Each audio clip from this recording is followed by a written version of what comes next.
Look, I'm going to tell you exactly what happened this week in London, and by the time we're done here, you're going to understand why this matters so much more than just another royal drama. Because what we witnessed wasn't just a bad week for Prince Harry. This was the complete and total disintegration of a carefully constructed narrative that's been 5 years in the making. And frankly, I think we all need to talk about it. So Harry lands in London. Big smile, confident walk, the whole thing. This was supposed to be different, right? This wasn't going to be another Netflix attack documentary.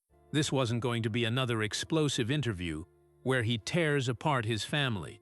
No, this time Harry was coming back as the serious international figure, the man who champions wounded veterans through Invictus, the guy who speaks at prestigious institutions about global issues. He wanted to look like a statesman. He wanted respect. He wanted people to stop seeing him as just Meghan Markle's husband, or the prince who can't stop complaining about his family. And then, literally within hours, everything fell apart. I mean everything. The timing was almost poetic in how devastating it was. Harry walks into Chatham House to give this carefully prepared speech, cameras everywhere, trying to look completely relaxed and in control. But here's what most people watching didn't know yet. Just moments before, one of the biggest legal battles of his entire life had ended in complete defeat. The High Court had just dismissed his case against Associated Newspapers, the people who published the Daily Mail. £50 million worth of legal warfare, years of preparation, countless hours of depositions and evidence gathering, all ending with a judge basically saying, "No, you haven't proved your case. You're wrong. You lose." Now, let me break down why this court case matters so much, because it's not just about winning or losing a lawsuit. For years, Harry has positioned these legal battles as his mission. He wasn't just protecting himself, he told us. No, he was taking on an entire corrupt system. He was going to expose the dark underbelly of British journalism. He was going to hold powerful newspaper executives accountable for their alleged crimes. He painted himself as this crusader for justice, fighting the same battle his mother couldn't finish. That narrative was absolutely central to how Harry wanted the public to see him. He was the brave prince, standing up to the machine. So when that judgment came down and said, "Sorry, you haven't proved the information was gathered unlawfully," it wasn't just a legal loss. It destroyed the entire foundation of Harry's moral crusade. Reuters didn't mince words. They called it the effective end of his long war with the British press, and they specifically said that war had ended in defeat. Think about that language. Not a setback, not a temporary loss, a defeat. The end of the war. That's brutal. And Harry's response? He released a statement calling the judgment a complete and obvious whitewash. Now, that's strong language. That's basically accusing a high court judge of corruption or incompetence, or both. But here's the thing. You can call it whatever you want, but the public record doesn't change. The official outcome is clear. Harry lost. The newspaper won. And no amount of angry statements changes that fact. But wait, it gets worse. Because during the actual court proceedings, something really strange happened that I think tells us a lot about where Harry's head is at right now. Some of these disputed articles were written 15 years ago. 15 years. Long before Harry ever met Meghan Markle. These stories had nothing to do with her. She wasn't in his life yet. She wasn't even on his radar. And yet, during his evidence, Harry brings up Meghan. He talks about how the press made his wife's life an absolute misery. He connects these old stories to what he believes happened to Meghan years later. Now, why does that matter? Because it shows that even when Meghan is thousands of miles away in California, even when the case has nothing to do with her, Harry still centers his entire emotional framework around Meghan's experience. Some people watching this said he looked scared of her.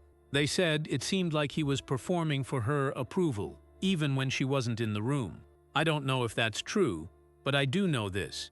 It's a really weird look when you're in court, fighting about articles from before you met your wife, and you somehow still make it all about your wife. And that brings me to the biggest visual problem of this entire visit. Harry was alone, completely alone. He arrived alone. He faced this devastating court judgment alone. He dealt with all the palace drama alone. He He gave his speeches alone. Meghan, the woman who Harry has repeatedly told us is his partner, his closest confidant, the person he left royal life to protect, she was nowhere near him. The official explanation is security concerns. Harry says the protection available outside a royal residence isn't good enough for Meghan and the children, so they stayed in California. Maybe that's the whole truth. Maybe it's a perfectly legitimate concern. But cameras don't photograph explanations. They photograph who's standing next to you, and nobody was standing next to Harry. For a couple who built their entire public brand around unity, around being us against the world, this looked really bad. Harry needed support during the worst week he's had in years, and Meghan was 5,000 miles away. His critics absolutely pounced on this. Where's Meghan? Why isn't she supporting her husband? Did she not want to come? Is there trouble we don't know about? Now, I'm not saying any of that is true, but perception matters in public life, and the perception was devastating. Then we got the Buckingham Palace accommodation disaster, and honestly, this might have been even more humiliating than the court loss because it played out so publicly, and the details kept changing. According to Harry's team, he was offered a room at Buckingham Palace. They accepted. Then suddenly the offer was withdrawn at the last minute, leaving Harry scrambling to find somewhere else to stay. That's their version. The palace version is completely different. Palace sources said Harry was offered accommodation weeks earlier, but didn't respond. When he finally did respond and accepted, it was too late because staffing and security arrangements had already been changed. They say he was clearly informed on Saturday evening that he could no longer stay at the palace, but either he didn't receive the message or didn't read it. So we've got two completely contradictory timelines, both sides briefing journalists, both sides accusing the other of either lying or incompetence, and the whole thing becomes this embarrassing public fight about whether Harry can even get a bedroom in his father's house. Think about how that looks. This is the King of England's son, and we're all watching reports about whether Daddy will let him have a room. It's humiliating for everyone involved. But here's where it gets really interesting. Reports started coming out that King Charles's patience had finally snapped.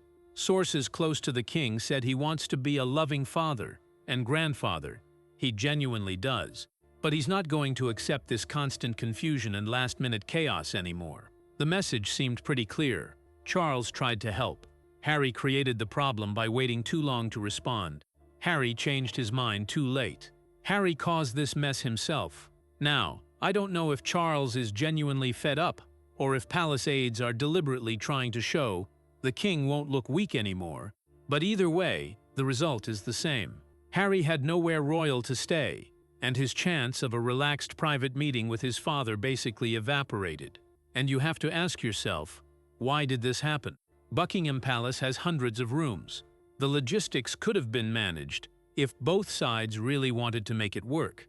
But did they want to make it work? Because here's the cynical read on all of this, and I want you to really think about this. Every time the story changed, it created another headline. First, Meghan and the children were expected to come. Then they weren't coming to London. Then reports said they might join Harry elsewhere. Then we heard about possible trips to Birmingham or to Althorpe, Diana's family estate. Then speculation about whether the children might see Charles after all. Every single version generated massive media coverage. Is this a family genuinely struggling with complicated security logistics? Or has the uncertainty itself become useful publicity? Think about it. Meghan is coming becomes a headline. Meghan is not coming becomes another headline. Meghan might arrive secretly creates a third headline. The children might travel, or they might not. Harry might see Charles, or the king might refuse. The Sussexes don't even need to appear together for the story to dominate the news cycle for days. And if Meghan suddenly showed up in London right now, the entire narrative would change instantly. Harry would no longer be the isolated, rejected prince.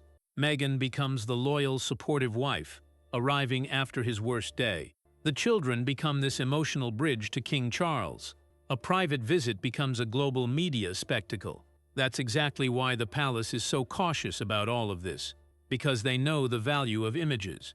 One photograph of Harry with King Charles would be the most valuable image Harry could possibly obtain this week. After the court defeat, after the accommodation humiliation, one picture could reverse the entire story. Harry would no longer look rejected. He'd look welcomed back. The Sussexes could present it as forgiveness, as reconciliation, as proof that their royal connection is still alive and well. And Meghan would gain enormously from that image too. Look, she's building these business ventures, right? She's got lifestyle projects, fashion connections, promotional deals, all of that. Those things get attention, sure, but nothing, and I mean nothing, creates worldwide interest like the British monarchy. A product launch might generate coverage for a day or two. A photograph connecting Meghan's family to the King of England could dominate global media for weeks. The palace officials absolutely know this. They know that even a private meeting can very quickly become part of a wider Sussex media narrative. That doesn't mean Harry should be denied contact with his father. What it means is, the palace is going to insist that any meeting remains genuinely private, tightly controlled, and impossible to turn into promotional material. They've been burned before. They're not going to let it happen again. Then we come to Prince William, and this part, honestly, might be the saddest. While Harry was speaking at Chatham House, William was at another engagement at the London Welsh School. You know how far apart those locations are? 12 miles. In London, that's nothing. You could drive it in half an hour. They were in the same city, practically the same area. And there was no meeting, no phone call that we know of, no private reunion, no sign whatsoever that William intended to cross that tiny distance. Physically, the brothers were close. Emotionally, they might as well be on different planets. Harry says family matters to him. William was right there. Harry says he wants reconciliation. William stayed away. After years of accusations, after that Oprah interview, after the Netflix series, after every detail Harry published in his book, Spare, 12 miles, might as well be 12,000 miles. And here's what I think people need to understand. William is the biggest single reason why a return to royal duties is completely impossible for Harry. Charles might still want contact with his younger son. He's a father. He might still hope for some kind of relationship. And he probably genuinely wants to meet his grandchildren Archie and Lilibet. But William? William is not preparing to welcome Harry back into any kind of half-in, half-out royal role. That door was closed years ago, locked, and probably had the key thrown away. Nothing about this chaotic disaster of a week suggests it's opening again.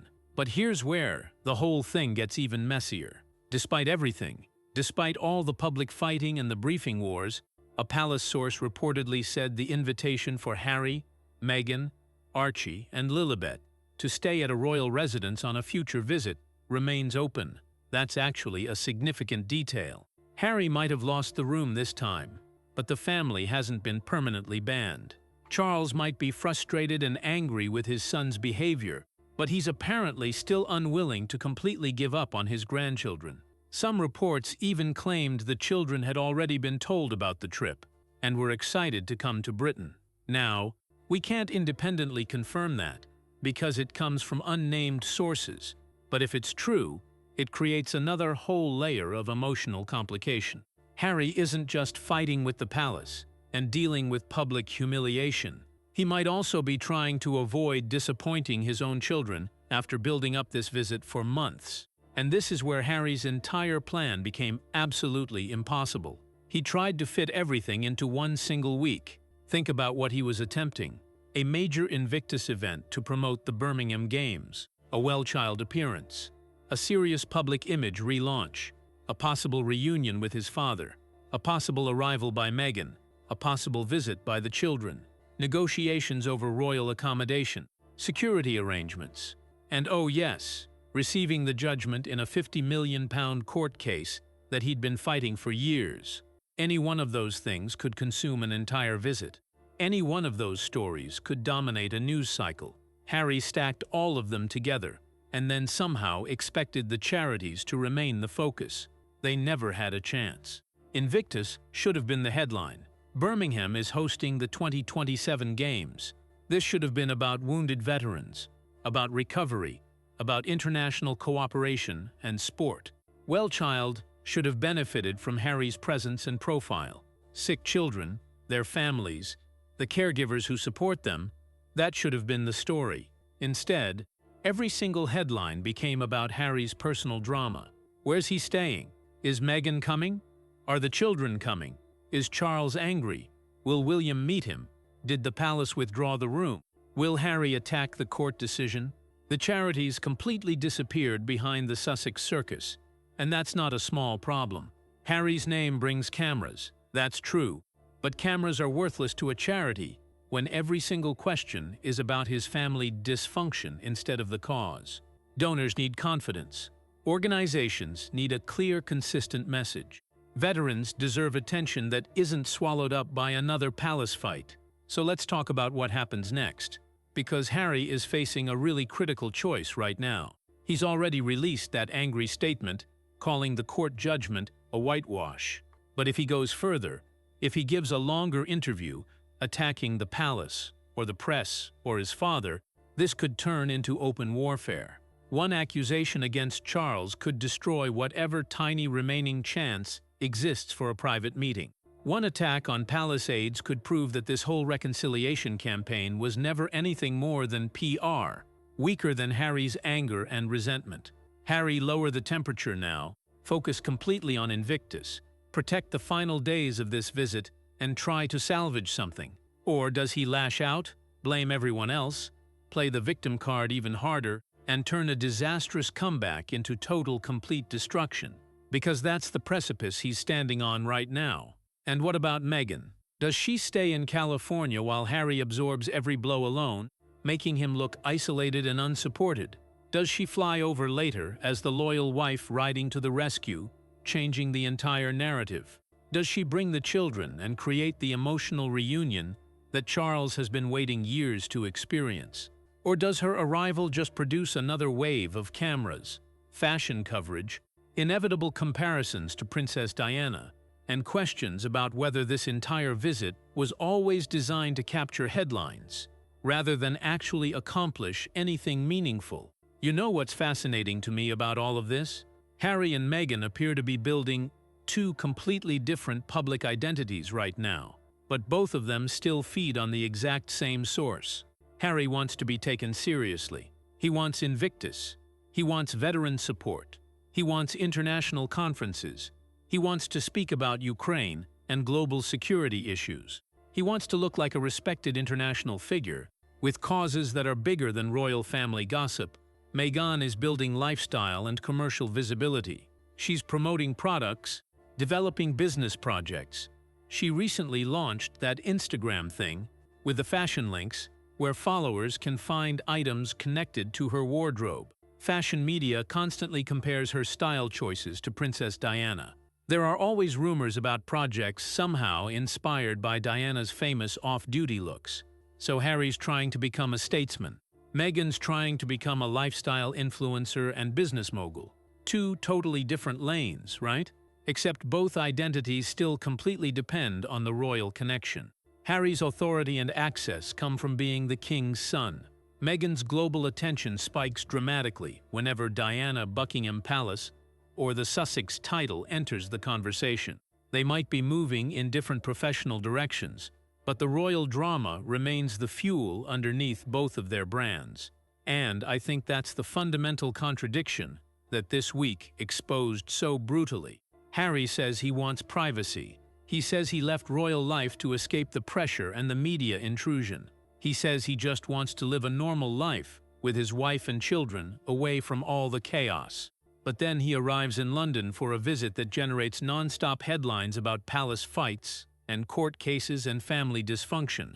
Meghan says she values privacy too, but she's launching businesses that require publicity. And she's on Instagram with millions of followers, and every outfit she wears gets analyzed by international media.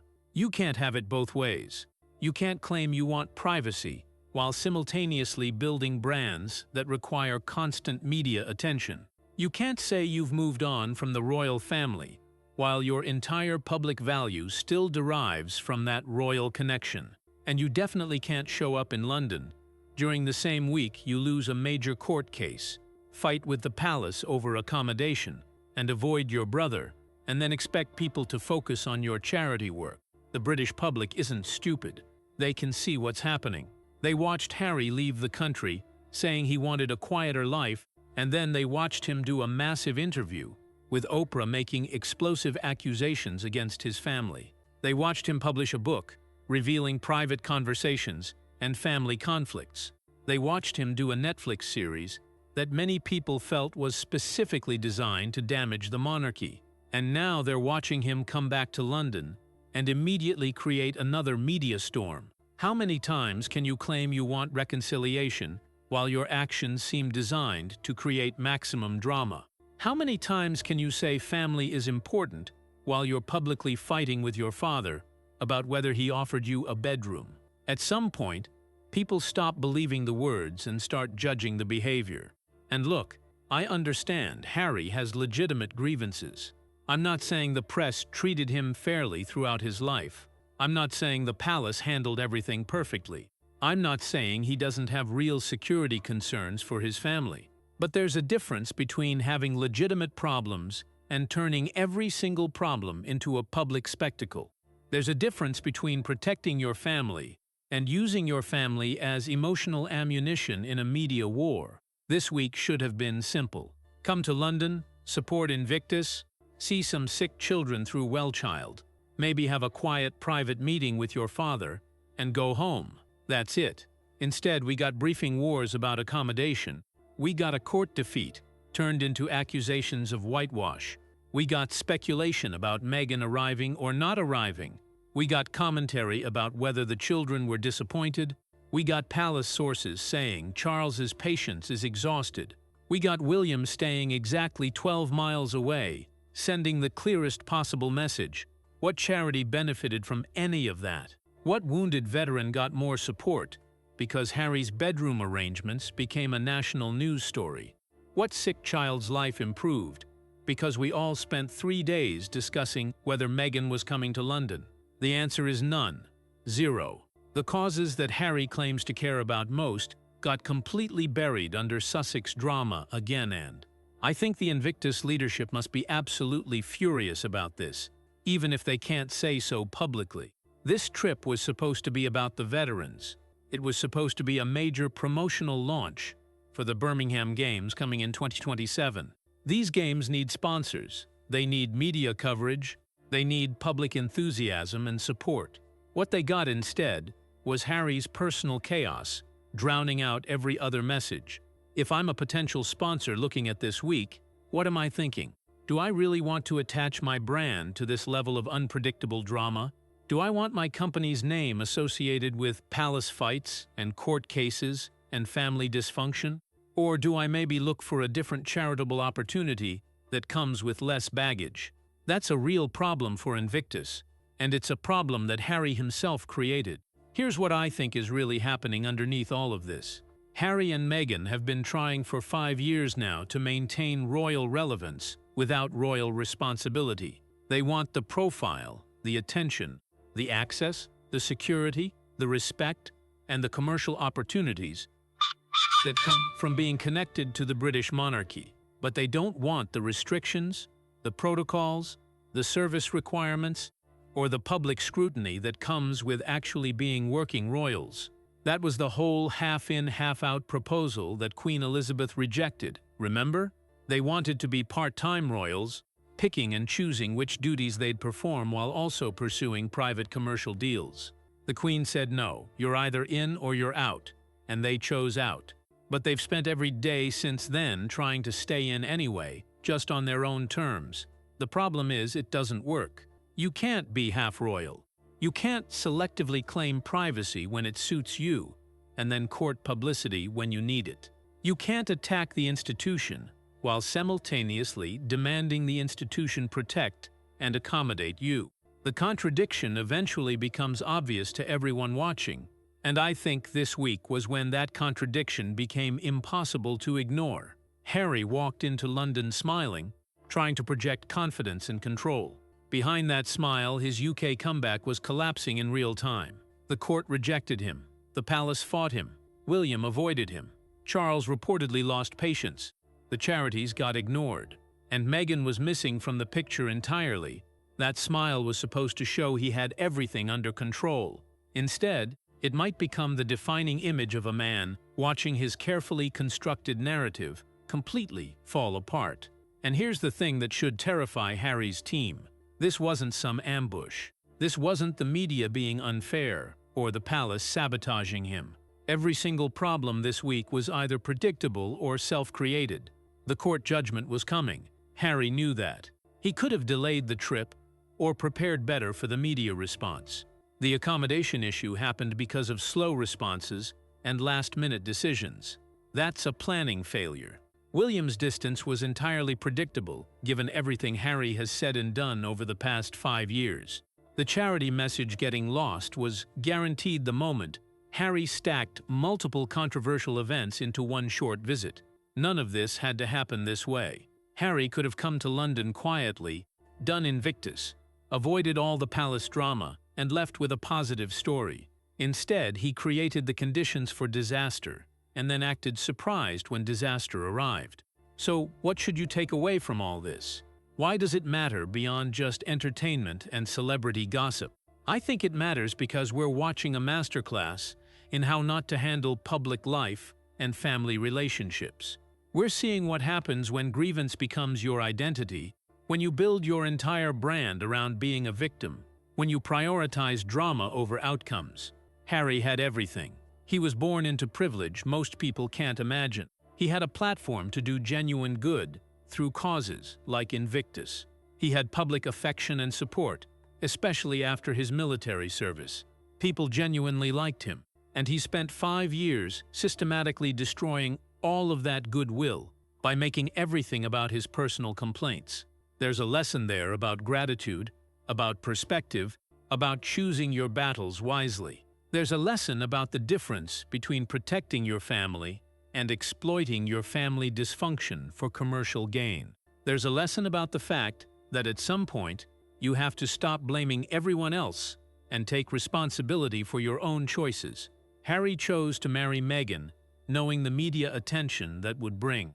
He chose to leave royal life. He chose to do the Oprah interview. He chose to publish Spare. He chose to do the Netflix series. He chose to pursue these court cases. He chose the timing of this visit. He chose to fight with the palace over accommodation. Every single one of those was a choice, and choices have consequences. And here's my challenge to you, because I think this matters beyond just Harry and Meghan. How many of us fall into the same trap in our own lives? How often do we build our identity around our grievances instead of our goals? How often do we prioritize being right over being effective? How often do we damage important relationships because we can't let go of past hurts? You don't have to be a prince for these lessons to apply. Family dysfunction, poor communication, letting resentment poison relationships, choosing drama over peace. These are universal human problems. We're just watching them play out on the world's biggest stage with the world's most famous family. So here's what I want you to do. If you found this analysis valuable, if you think understanding the deeper patterns matters more than just consuming the gossip, share this with someone who needs to hear it. Leave a comment telling me what you think Harry should do next. Should he apologize? Should he double down? Should he just go home and stay quiet for a year? I genuinely want to know what you think. And if you want more content that goes deeper than the surface headlines, that actually analyzes what's happening and why it matters, you need to subscribe right now. Because the Harry and Meghan story isn't over, not even close. There's going to be a response to this week. There's going to be another chapter. Meghan might still show up. Charles might still agree to meet.